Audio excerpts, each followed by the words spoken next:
Welcome back to Natty Muscle Radio, where it's still all about natural bodybuilding. I'd like to thank our viewers from last week who gave the podcast a like or a share. It's very much appreciated, and it definitely helps keep me motivated doing these kind of podcasts. I have 9 subscribers on YouTube now, so I'm pretty pumped. This week, I have one of my good friends who I've been exchanging Instagram DMs with for a few years now, Jake Wojo. Is it Wojciechowski? Do I have that right? Wojciechowski. It's like Wojciechowski. yeah, it's like What, where's your houseky, but Wojciechowski? Yeah, what nationality is that name? Polish. Polish. Right Yeah, on. Right on. yeah. And for short, Jake Wojo. So, Jake, welcome to the podcast. Thank you. Thanks for having me. All right. So, if you haven't heard of Jake, go ahead and give him a follow at Jake Projo on Instagram. Jake won his OCP Pro card late in the contest season in 2020, and he's been competing in bodybuilding since a teen. So, looking forward to hearing some of his experiences with that. So, Jake, first off, how does it feel to finally be a pro natural bodybuilder? Feels pretty good. It sounds, but like I remember the day. Like I would say, it's probably one of the best days of your life. I know you can relate to that when you go on your WNBF card, just because, we grow up and we start training, and you start seeing people like Branch Warren or Jay Cutler in the magazines, and you're always like, wow, once you start getting into it, and then you can finally say like you're a pro bodybuilder, to some degree, it's a good feeling. How old were you when you started to compete, Jake? 18. 18. So, were you still in high school then? No, it was my freshman year it was the beginning of my freshman year of college. So Yep. what was your experience like with that prep? Like, had you weight trained for a while before that? What made you want to compete then? So I will say first, that was probably a mistake, and I will never encourage anyone to compete probably as a team. Like, it's good. Like, okay, there's two sides to it. Like, it's good to get your experience, good to get your feet wet, which, I probably wouldn't change anything different. But I didn't do anything right. So in hindsight, which a lot of us don't do on our first prep. So I started working out. And I was training for about 2 years at that, not working out training, but I was training for like 2 years at that point. I started having people come up to me at the gym or whatever, like, "Oh, you're getting ready for a show? You getting ready for a show?" And I don't even know, like, yeah, this little guy right there, still little, but not as bad. But I was like, "No, I don't even know what a show is." And then like they were referencing obviously bodybuilding show. I was like, well, I'm working out or training a lot. And like, I was just like, well, I might just, at that point, I wouldn't consider training. Yeah, working out at that point. I was like, okay, I'll try it, give it a try. So there I was. And I did a 1 month prep with a local competitor. She competed in the national organization. Um, and, she wasn't a pro or anything. And like, it was some good guidance, but like, it was just like a lot of 1 month's obviously not long enough, and I didn't have the conditioning. My posing was okay. I had a good posing coach. But like, it's just 1 month is obviously is not long enough for prep. But like, I got last in the team division, and that kind of sucked, obviously. So like, that kind of just lit my fire just to keep going and like, progressing and get involved in the sport. It hurt so bad, but I also loved it. Just the feeling of show day for the first time. It was crazy. So it's like definitely a great experience. And like, I wouldn't recommend anyone competes when they're 18 because you still are growing so much, but the experience was good. Yeah, I remember my first experience. I was a little older. I think I was like 22, and I had been working out for a little bit longer, but I still had a terrible experience my first time. And it actually surprisingly it didn't turn me off for competing. It just was like, man, like I really like this sport. Like I know I can do better. Like I have to do better. Like I must do better. Right. So even though it sucked to like get on stage and look like garbage, it just motivated me to be like, all right, I got to figure this out because, I'm not going to be happy until I do this right. So Exactly. And like at that age too, like that's probably the best you've ever looked in your life physique wise. So you don't realize how bad you look until you look back. or You're get like, on stage next to someone who's the same age as you, right? Or that actually looks good. I remember I specifically at my first show seeing the stage shots. I was like, "Oh God, I lost. I look terrible." I remember that. Like it was like after prejudging and like, yeah, it was a crappy feeling, and it's like, but you live and you learn. And then after that, again, knowing nothing about natural bodybuilding or how it worked, I competed again the second year in the show because I'm like, all right, I'm coming back. I'm gonna win. So, and I end up winning the team division when I was 19 at the same show. So I was like, cool. Oh, And that's where I met my coach Thomas, who, you know, he's coached me for a long time, and he coached me for this current prep, but like, and he basically laid the foundation and taught me how everything worked. And I had my first legitimate off season and first experience with like actually eating adequate protein per day and tracking my food, etc. You know, right on. Did you have a lot of time to improve between shows, and did you give yourself a longer prep for that second show as a team? I did. You know, obviously, one year off season is not going to give you huge progress, but just it was I brought a different physique, and you know, obviously it didn't get as lean as I should have been, as you know we never do until you kind of give a couple cracks, unless you're some kind of freak and you have good coaching right off the bat, which most of us don't though. um but yeah, I prepped longer, I dropped my calories probably more, my, you know, and I remember that was like my first experience with like managing a job, going to college, and then prepping too. But like it was a good experience, and it lit my fire to just compete more and continue to go, you know. Yeah. So, um, I didn't know you competed twice as a teen. I know after that I think you hung it up for a little bit and just kind of focused on making some gains. And I know there was a prep you came back in 2017 where you didn't really go all the way for conditioning that year. Was there any shows in between then?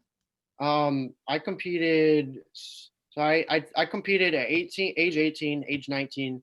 Took 2 years off. Did three shows when I did a 3 show season when I was 21, Okay. and that was one of the hardest years of my life. Like I finally moved out on my own. I was still going to school full time. I got a new job, and I was paying for like tuition actively during it, and I was trying to prep. And then my last show of the season, my dad got married for the day before, and I was the best man, and I was one day out from the show. I was, that's the first time I got pretty lean. I remember giving a speech, and I was just lightheaded and shaky as we get, you know, when you're standing. So, but I learned a lot that prep just about life in general, and that's kind of like solidified like I'm gonna do this for a while. And then so then I took another year off, and God, I sound like a chronic computer, but like, and I didn't really get dialed in. I wanted to get one last crack at it before I started grad school, because grad school is pretty intense. I'm going to be an occupational therapist. It's a lot of work. And you know, I didn't go in all the way for my conditioning, and I suffered, and I learned that too, because you go through two spectrums, you know, as a bodybuilder. Like the first time getting really lean, that's the first time you hear people say, "Oh, you look like shit. Oh, you look sickly, whatever," and like, you know, like normal stuff. And so then that, you know, I remember that. I'm like, well, I'm going to come in bigger, whatever. And then people are like, oh, you look good or whatever. Just walking around the gym, people that really don't know bodybuilding. Yeah, of course. Yeah. And then on stage, you know, it revealed itself. And I was, you know, it pissed me off, but like, whatever, it's my own fault, you know. But, So, what's really interesting to me is you've spent a lot of your time competing as a bodybuilder while being in school. And I mean, that's something I've only done once. I remember in 2013, I was going to school and it kind of like the program was just starting as my prep is ending, but it was a pretty fast paced program. And I remember I was backstage, just like I had an anatomy and physiology textbook. Well, yep. I had my tan on backstage, trying to bone up on that before the prejudging. Because I remember it was pretty stressful. So I'm wondering like how you found kind of the school balance with competing. I know a lot of people say you have a lot of time when you're a student, and it's kind of true. But I know you work a job in addition to that, and I know for school is different for everyone, right? In terms of how much they have to study and how much work they have to put in. So I'm kind of curious what your experience has been balancing all of that. Um, it was at first, I remember bringing meal prepping and everything to, like my original anatomy physiology class when I was 18, getting ready for my show, and like people be commenting on your food, and you're sitting there in class and you're getting it in. You got the gallon water, and like people don't really know what you're doing, and but and you don't know what you're doing either. But I've only competed in school. Like I'll get my master's this year, so I'll be finishing that. But like I've been in school for almost 7 years now. So it just like you don't realize how long 7 years is, because this has really flown by. But I don't know. Like I've found I know how to study with it, and like because it's all I've known like during school and working. And but yeah, but I was a waiter for the majority of the time. I waited tables. And I will tell you that is probably one of the worst jobs you could possibly pick while in prep.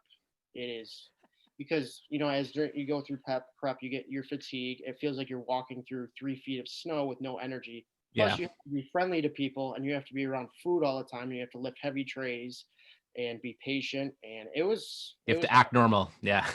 Yep. I drank a lot of Diet Pepsi or Diet Coke out of the gun. I remember that. I would just and pick a lot of pickles too, because all the pickles you can eat. So that was like always a staple in my restaurant working days diet.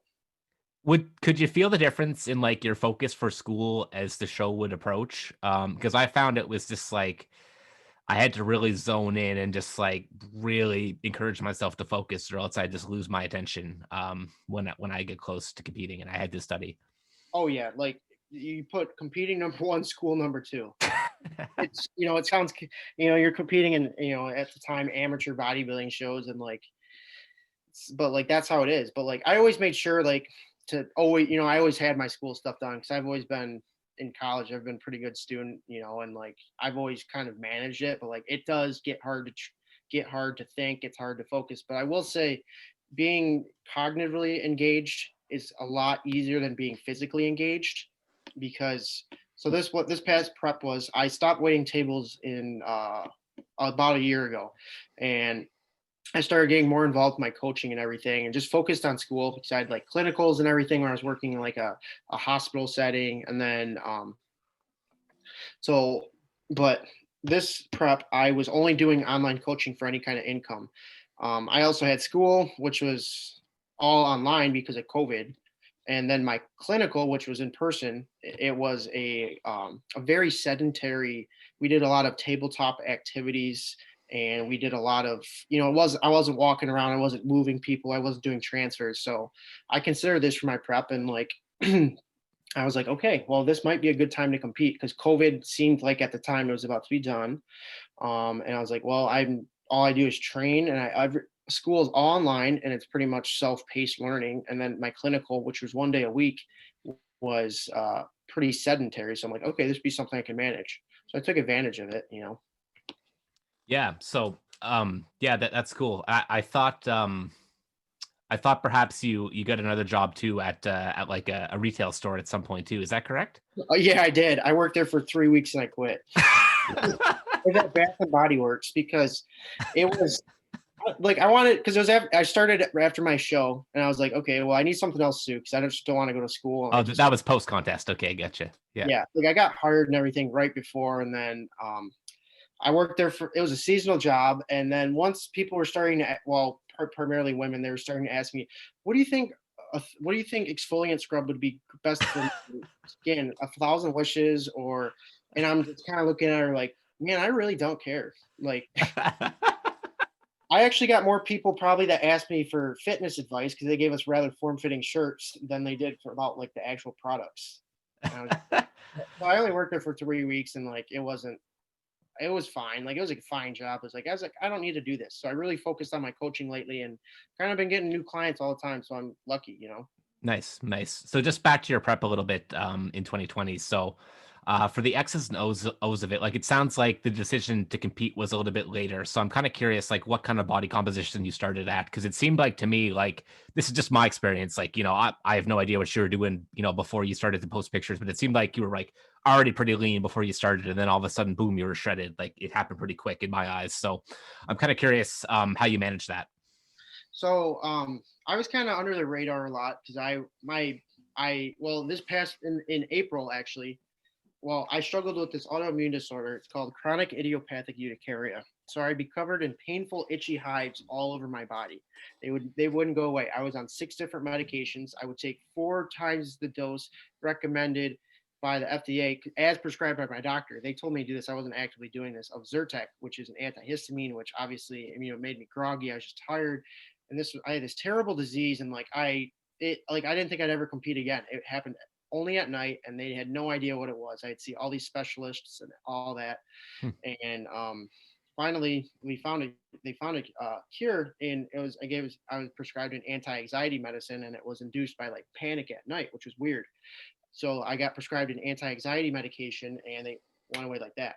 So I was like, okay, so like that kind of, but the thing was during this whole thing, like a lot of this disease, I've done a lot of reading because Western medicine really didn't was kind of failing me at the time. So I tried like a lot of elimination diets. So I was only eating chicken and vegetables, and like my metabolism and all that, they adapted and then I tried fasting, and it all adapted to that very low food intake, but I still had a pretty poor composition with the gym shutdowns too. So this is all during COVID.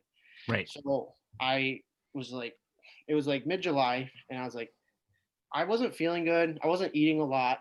Like my calories were not very high for how bad my composition was. Like I wasn't happy, like I felt sloppy. Mhm. So I was like, okay, let's dial in the nutrition. And so I started, after a month of being back in the gym, I started dialing back in my nutrition, and appeared to do a body recomposition, which, they're finding more and more evidence for. I know Bill Campbell and Christopher Barak, they published a pretty important study in August about it.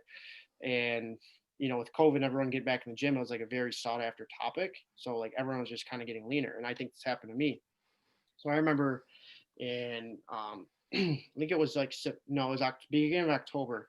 I remember looking in the mirror and I saw I had some glute detail. I was getting out of the shower. I'm like, oh, what do you got back there? So then I sent a picture of my ass to my coach, as we all do. And I was like, so what do you think? He's like, yeah, all right, let's do it. So then we really put our foot on the gas, and like, I was able to get lean and took it to the, I would say a pro level of conditioning for the first time, really.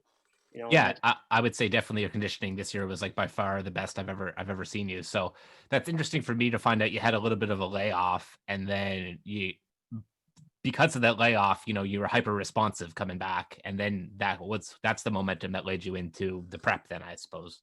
right. And like it was a lot of, I don't know, like if for lack of a better term, the stars aligned. Like everything just kind of like, I had a sedentary clinical experience. All my schools in person, so I didn't, or not in person, but online. So like I could literally just go to the gym and train and worry about this and kind of focus my prep on this while still doing like schoolwork and everything. But like um, it just allowed me to. So I'm like, okay, my goal wasn't to compete until after grad school, but it was 2 years since I competed last. So I took a 2 year off season, and I was like, okay. And then like I put on significant amount of muscle, I would say, as a natural. And I really trained, I changed everything. I learned so much from my previous experiences.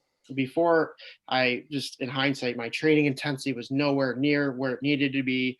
I didn't diet long enough. I didn't take it to that level. I wasn't as strict with my diet. Like I can say I did not cheat once on my diet the entire prep. Whereas before I had trouble with it, just being, 21 years old, 22, like, but I learned a lot, and like I did not cheat on my diet once. Oh, hey, didn't see you there. I just wanted to take a moment to tell you about my online coaching services. Team St. Jean Physique Consulting has been coaching a wide variety of clients since 2016. So if you maybe want to win one of these, or just shape up a little bit, go ahead and send an email to connorstjean@gmail.com, and I'll get right back to you with more information. All right, now back to the podcast. How many weeks out did you start like strict dieting, like being strictly in a deficit for? Uh, Probably 12. So Wow. still pretty short duration, but like kind of, I was already in a good composition starting, and then we really put our foot on the gas and coasted into it and nailed it. Nice, nice. So do you find when you're on prep that it changes your personality much? And I know you kind of touched on you had that issue with the skin, and being on an anxiety medication changed that. Do you find prep like tends to invoke some anxiety in your personality? 100%. I was a completely different person. I was what the past couple of weeks leading up to my show, because I have anxiety already, and it was just exemplified. I felt like I was out of my mind, and I would have all these irrational fears, and you just, you get disordered thinking, and you just worry about, you don't know what's going on. You don't know, like, stupid shit pisses you off for no reason, and you just worry about the dumbest stuff. And I remember laying in bed trying to sleep, as we all do and can't, during prep, and just everything in my mind I've ever done wrong, it's just playing through my head, and it's getting worse and worse and worse. And it's just, I don't even know how to describe the feeling.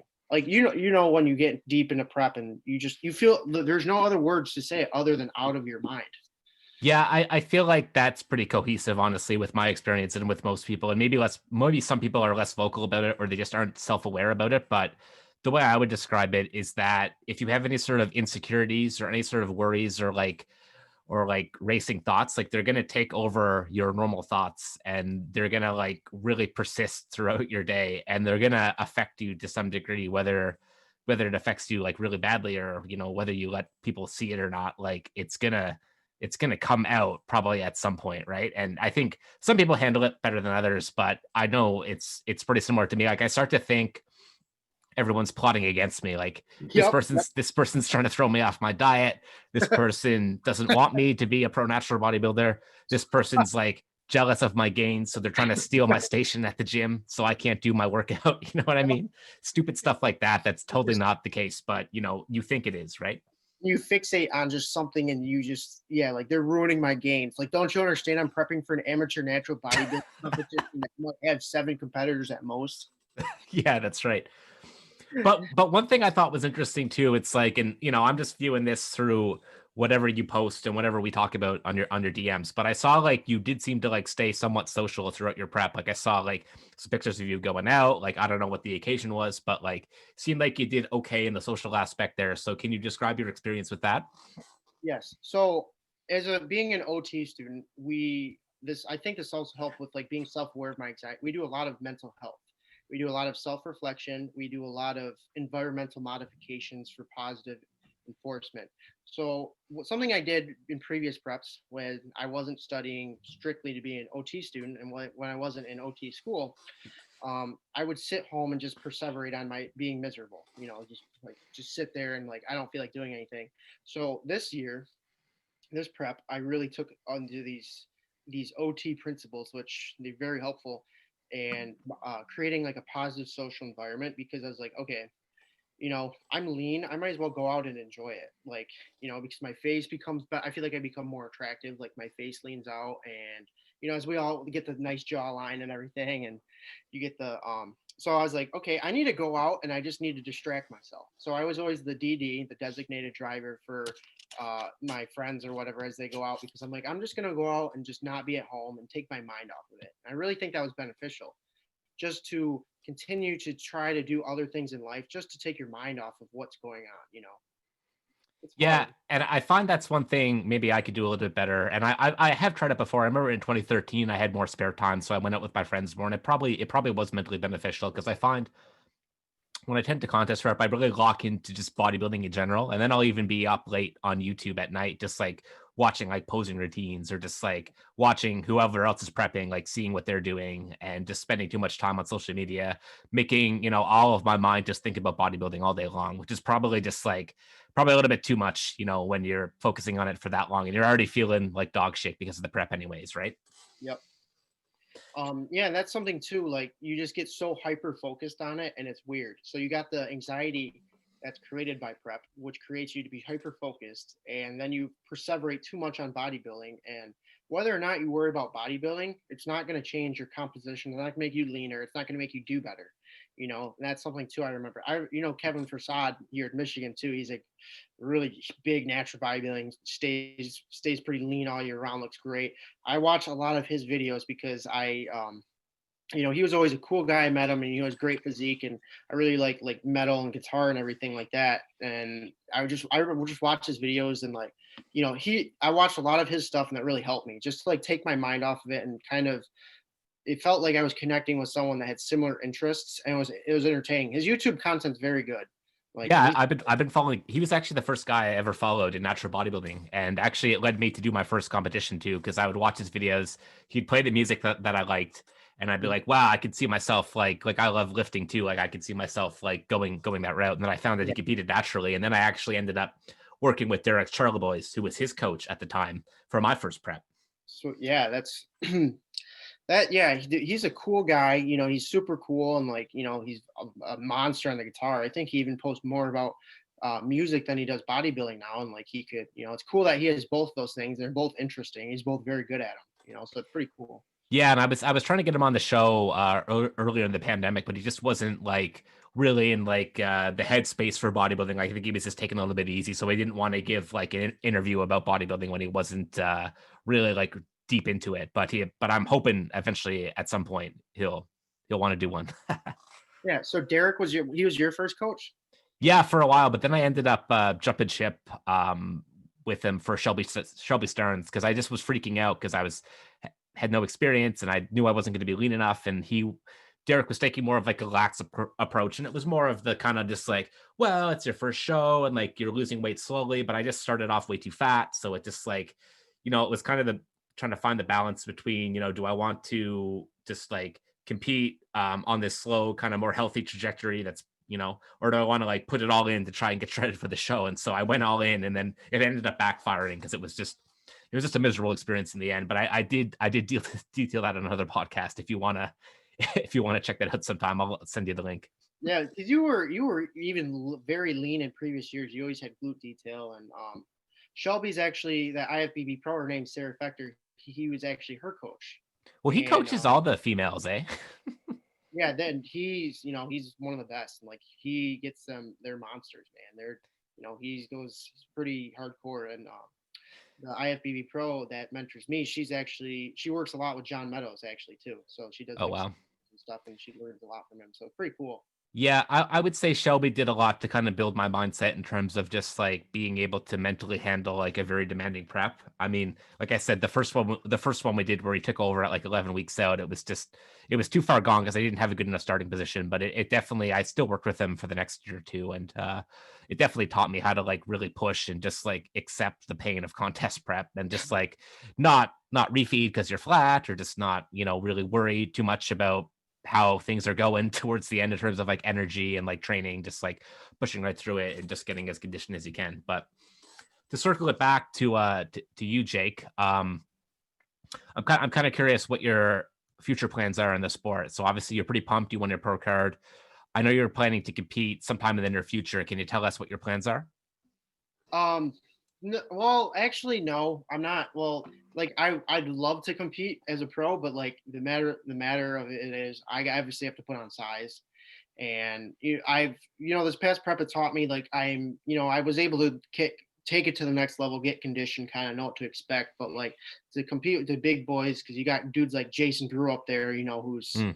just a monster, and like if I ever want to be competitive, I need to actually take considerably long off season, and like longest off season I probably had before was like 2 years, and I would like to maybe I don't know maybe another 2 years. I don't we'll see how it goes, and I really want to just actually finish school and kind of get a career because I'll probably have to move. My plans are to move to Southern Michigan, get a career established, kind of go from there. Like I still want to stay active in bodybuilding and continue coaching because I love it, and it's a good thing to do while I'm in school. But like, I just want to put on size, and like this prep was it's pretty hard, but like I'm coming out of it pretty good. Like, I didn't put on a ton of unnecessary post show fat, and I'm kind of still increasing calories, and yeah, I just need to just build mass everywhere. You know how it is. Just get bigger. Yeah, I'd say your physique too. It's very balanced as it is, so I don't really see anything that specifically lacks on your physique too much. Maybe just a touch more hamstring Yeah, from the side was what stuck out to me a little bit. But yeah, I do agree you- with you. what was your stage weight this year? 100 well, I would estimate 152 pounds. When I left for the show 3 days out, I was 154, and I anticipated probably losing 1 to 2, not losing, but just weighing less 1 to 2 pounds, just because really dialing in. And the worst I felt all prep was the last 2 days out. So that was the worst I felt, and I got the leanest too. So I assume I probably dropped 1 or 2 pounds in weight. Do you have like a plan for like an off-season weight cap for how much you're allowed yourself to push up in body weight? I don't. I think I want to stay around at most 25 pounds above stage weight at most, because I am very.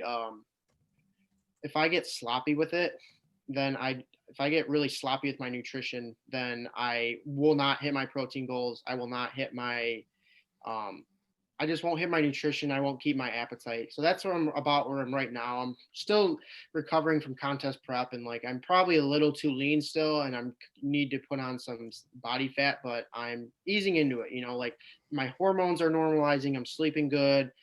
Everything kind of seems to be where it needs to be. So Yeah, ready for bed and getting Yeah. tired of training. Oh, you're still eating the big salad. Uh-oh.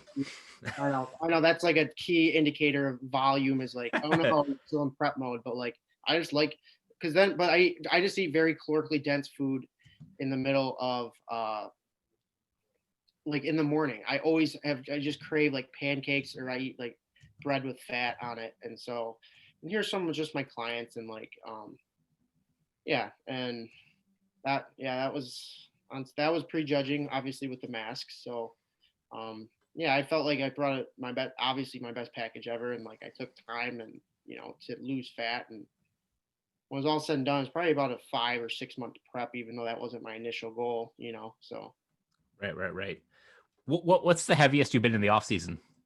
I got up to like 189 pounds, and that was just pure 189 pounds, almost pure garbage. I just felt terrible. I feel like I didn't even put on any muscle because I was chasing a weight on the scale, and I just felt like. And I always tell people don't chase number on the scale, and it's always a conflicting thing for each bodybuilder is what should you look like in the off season? Some people get really heavy, whereas some people stay lean. And obviously we'd like to all stay lean, but is that optimal for muscle gain? Right. Maybe if you're more experienced, you can get away with it. But like for younger guys, no, especially you probably shouldn't stay very lean. So Yeah, sounds like you have one of the personality types where if you just see like too much body fat, you're just kind of like, what's the point? What am I doing? And I've talked to a few guys like that.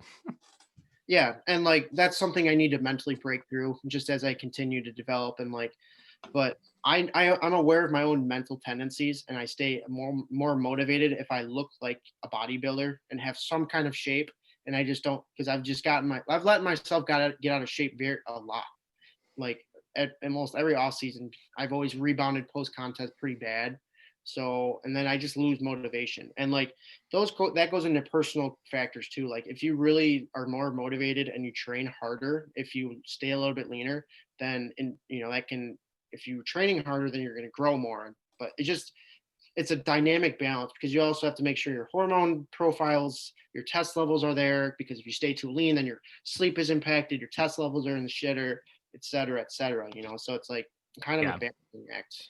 Yeah. I distinctly remember recovering from my 2019 prep and had putting on like 10 pounds pretty quick and knowing that I looked visually much worse, but being like, don't care, feel a million times better. Yep. Training is good again. So we're all good. We're all happy here. That was my approach because originally I was like, okay, I'm gonna do slowly increase because I really don't want to get into a bad, unfavorable body composition. But like I was like, you know what? I said, screw that. I still feel terrible. So I increased my calories right away. So I'm about 15, 16 pounds heavier. And like I probably could put on another 5 to 10 pounds, but I'm gonna just ease into that and kind of Yeah. want to make sure it's quality because I know and then some people some experts or whatever you want to call them say that being leaner not being such high body fat or such unfavorable body composition can impede muscle gains and it's more beneficial to stay leaner and then others say get mass up bro and like fat free mass on sumo wrestlers is Yeah. huge but it's just like what do you do kind of like I know for me, my personal preference is being somewhere between 15 to 30 pounds over is a sweet off-season spot. And if you can kind of just go back and forth between those, I'm probably like not getting too fat at 30 pounds over, but definitely getting in that 15 pounds close to contest. It's starting, probably some of the diet symptoms are kicking in and probably some of the training is not as productive and the leverages are a little bit smaller. So like, I'm just trying to, for me this year too, it's just, I'm going to get to 30 pounds over and then stop. And that'll be the first time I do a middle ground approach. Whereas before I'd like try and stay really lean and then get really frustrated and then get really big and then have to diet for 9 months. And yeah, so yeah. doing my best to just kind of keep it steady and keep in a zone that I know is productive. So And dude, like I want to talk about that too. Like that's hard. Like going back and like that is a real thing. Like many people experience, and like I feel like you get a lot of these guys. They post uh, whatever. Like they brag about how heavy they get in the off season or whatever. Like they brag, just about being like so mentally tough. Like I don't care. This is so necessary for muscle gain. Like I don't know. Like dude, like it's everyone's different. that's a matter, and like you got to know your own tendencies. What's going to make you happy? What's going to be sustainable? Are you healthy? Number one, that should be the first question, and then number two, you have to enjoy it. If you're not going to Yeah. enjoy it, you're not going to have productive training sessions. You're not going to want to do anything. And like, hey, if you're getting really healthy helps you put on mass and you're able to stay motivated, more props to you. But like that's not. And like for me, when I get really heavy, I lose my appetite. I don't want to hit my protein goals at all. And I, visually I get visually I feel like crap on myself, and physically I don't feel good. I get insulin almost resistant. Like I just I don't have an appetite, insulin resistance, and just like no energy, and just like even like doing compound lifts, I just feel gassed and I don't have the energy. I don't have the motivation. I sleep way too much. Yeah, yeah, yeah. Yeah, I know for me too, my experience has been mixed. Like I did one really big off season one year and it seemed to like really help round out my physique and put a few pounds of stage weight on me. But then I did it again where I got just even a little bit heavier the next time and it turned out to be the same stage weight. Physique still improved from an overall balance and muscularity stage standpoint, but my stage weight didn't actually really increase. So I was like, probably not going to do 55 pounds over again and have to diet for 10 months because it was just too long of a process. And you don't even notice it too. Like body fat will start to accumulate in areas you don't even realize. Like all of a sudden you have no hamstring separation, no calf separation. And even when you're dieting down, like you think you're gonna be like, okay, I lose another 10 pounds, I'll be all right. But no, it just starts to come off these like weird spots that you didn't even expect. So I'm trying to keep that all in mind this year. Yeah, and it's a balancing act because you got, like as you get older, like it's easier to be leaner. But okay, take for example, look at Kevin. Kevin stays pretty lean all year round. He's got shredded forearms all the time, and like he's huge. And he's always been lean. And like, and then with Siobhan Cunningham, he's always pretty lean. He's always got visible six pack, and those are some of the best in the world. So like, obviously, I'm just a 24-year-old shit, but like, it's like it's just like I don't know, and Yeah. I always look at and like, well, how long have you been lifting for? Like, have you tried like getting a little bit heavier before? Like, what were the results? How did you feel? And then like if someone has been kind of leaner all their life and never really tried it, I was like, well, I think it's probably going to serve us to push up a little bit. Like you're probably like, when you get outside your comfort zone, you're probably just kind of like retreat for a while and don't actually end up, putting on the mass we need to. But it just depends on the person, really. Just and as you like said. what they're comfortable with, motivation levels, and just consider them as a whole. And the biggest thing is sustainability and being comfortable with how you look. And like you're not going to love the way you look all the time. That's just bodybuilding, and it's not possible because you're always like, I want to be I want to have striated glutes. Why the hell do you want striated glutes? I don't know, but like once you get them, you don't want them to go. Like I remember watching this prep, I remember watching them disappear, and I'm just like, man, that sucks. But like, and then the rational part of me comes is like, dude, like you can't have striated glutes. Like that's all the time. That's just stupid. Like, I mean, some people do just because their body fat distribution, but like me, definitely not. They were the last thing probably to come in. So Do you like to like kind of like wear more like stringers and like shorts in the gym? Because I know for me, like I don't really like wearing that stuff. So I kind of like the 15-pound over cushion because I start to look more thick in yeah, like my t-shirts and like my joggers and stuff. yeah, I I do. didn't miss when starting to glutes went away. I was like, nah, that's fine. They can go. Yeah. And yeah, I was like, that was kind of because and even when you have muscle then and you get that shredded, you don't really, and you wear a stringer, like you look bubbly because you're so lean now. And like Yeah. that only happens like when you have some kind of muscle maturity and development. Whereas before when I got really lean, I kind of just looked like malnourished. But I like to do that. And like, I'm 15 pounds over. So like all my glycogen stored. So I'm like full and I'm still, I'm not shredded. Like I'm not like, I don't look hard or anything, but like I have like a good shape still. And yeah, I like to wear like stringers and everything. But as I get heavier, I'm kind of like putting the t-shirts on, putting the hoodies on. And Yeah. my gym is, it's my gym. I live 2 minutes away from it, and it's like a brand new gym. It's 2018. I would say it's probably one of the best gyms in Michigan. It's like, and it has like a club atmosphere. They have strobe lights in there and everything. I saw that. That was cool. Yeah. And they do a lot with that, and it's always busy, and it's like the place to be. And it's like a social hangout too, almost. Like there's like they have like a football turf field in there and everything, and all these new equipment. Like we just got a pendulum squat. They got like a vertical leg press, and like you don't really see that equipment around here, especially in my area. So it's like the gym to be in. Everything's brand new, so it's almost like it's like a social thing too. So like I gotta keep that in mind. Like, hey, dude, like at the end of the day, you got to make progress, and like you can't. you can't stay shredded, and that's okay. Like, like when you're lean, everyone comes up to you, oh my God, you prep in, whatever. And like, but you're so lean, you get irritated by it. She's like, don't talk to me. People be wishing you good luck. Yeah. Don't mess up my phone. Yeah, it's like the biggest catch So 22 ever. Yeah. yeah, yeah, and like you think like, oh, getting shredded, like you start getting so much attention from everybody, and like you hate it all. So like you can't even enjoy Yeah, it. you can't I appreciate tell it. that Yeah. myself. Yeah, I tell myself that too. And one thing I did try to do, I just tried to kind of stay more active on social media, and like I built my following a little bit. I wouldn't say anything crazy, but like just stay more active and like updated on it, because I never knew people really cared about what I did until I had some of my buddies, they're powerlifters. We were hanging out one night, and they're like, "Yeah, you should post more about like what you do. Like people actually find that interesting." And like a lot of my followers and even clients, like they've never competed and they don't even want to compete, but they just find it interesting. Like to us, me and you, it's just normal. This is life. But like you really take it from like an outside lens and like from like a general pop's eye, it is fascinating. And I'm like, Yeah. I've been doing this for years and now you just care. Like, you know what I'm saying? Yeah, But absolutely. I always find it a struggle to like find the right words to explain to the Gen Poppers like what I'm trying to do, because like they're not thinking about like energy balance, and I'm just like trying to explain, well, like you need like a deficit, so like there's this yeah. theoretical Yep. calorie that you need to like maintain, and then there's this you need to be at, and it just goes right over their head, and then I get frustrated.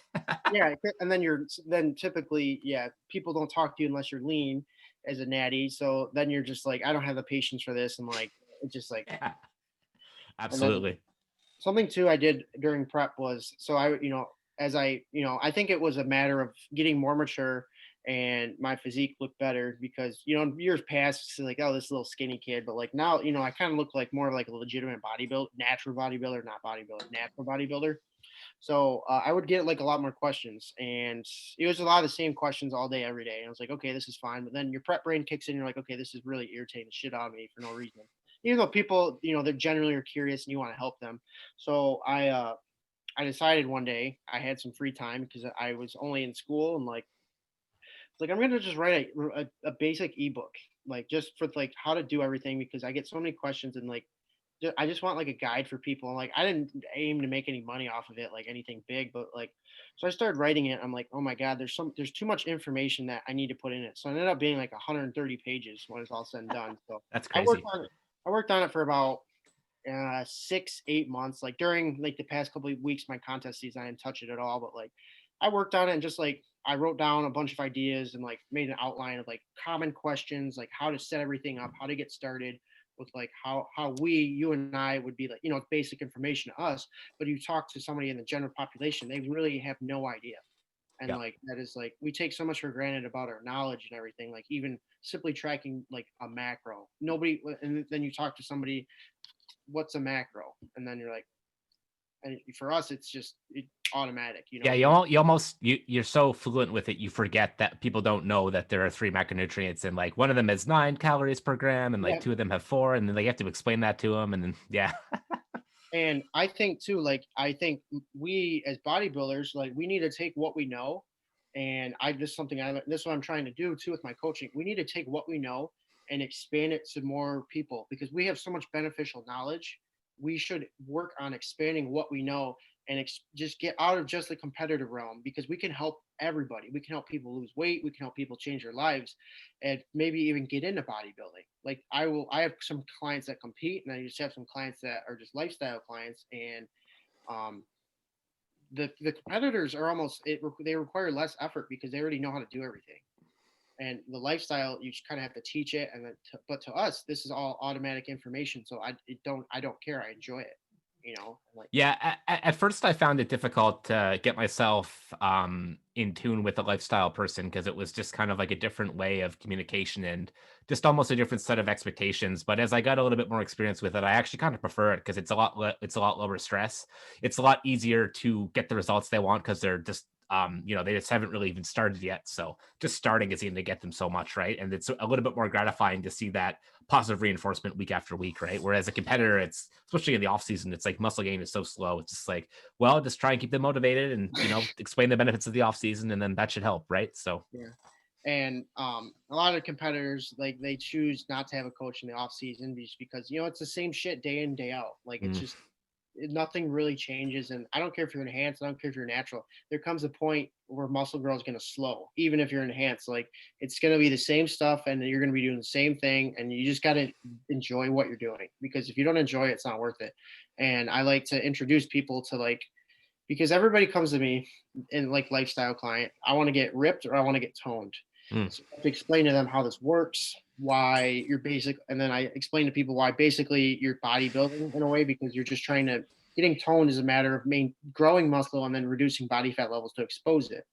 And the training that they should be doing is like a strength hypertrophy based, and so just to feel better overall. And like, I think through for my OT lens, this has really helped me a lot. Just kind of like be patient, be empathetic with people, and I think being empathetic and like listening to people, making them feel heard, as a coach, as a personal trainer, whatever, it carries so much weight. And we tend to consider that as competitors, because we're pretty hardcore, intense people. Because you're like, I need fucking straight ass cheeks now, man.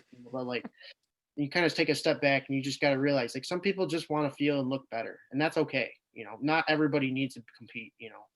Absolutely. So I think we'll round off the show now. Where can people get in contact with you if they're interested in your ebook or in your coaching? Okay, my ebook's on Amazon right now. It's called Beginning Bodybuilding, and it's scientific foundations for creating a lean and muscular physique. There's two books. There's one that's blue, and there's one that's like an orange brown. Mine's orange brown. Choose that one. It's cool. Yeah, and it's good information. Just basic everything, almost everything you need to know. Like I explained too. Like, you're not going to learn about sarcoplasmic reticulums in it or anything, but you'll get a good foundation of nutrition, why nutrition works, how to track nutrition, how to get lean, how to approach going to the gym for the first time, functional bodybuilding anatomy, good exercise selection, sample programs, etc. So just like a good guide for basically everything you need to know. And then my Instagram is Jake Projo, was Jake Wojo, but I switched it because I was like, hey, that's cool, I might as well. And I'm mostly active on Instagram, and like, I've been posting a little bit more on Facebook, but Instagram seems to be for fitness. It seems to be where it's at for everybody. So Absolutely. Well, thanks so much for coming on the show, and looking forward to seeing more updates from you soon, bud. all right, thanks for having me, buddy. Have a good night.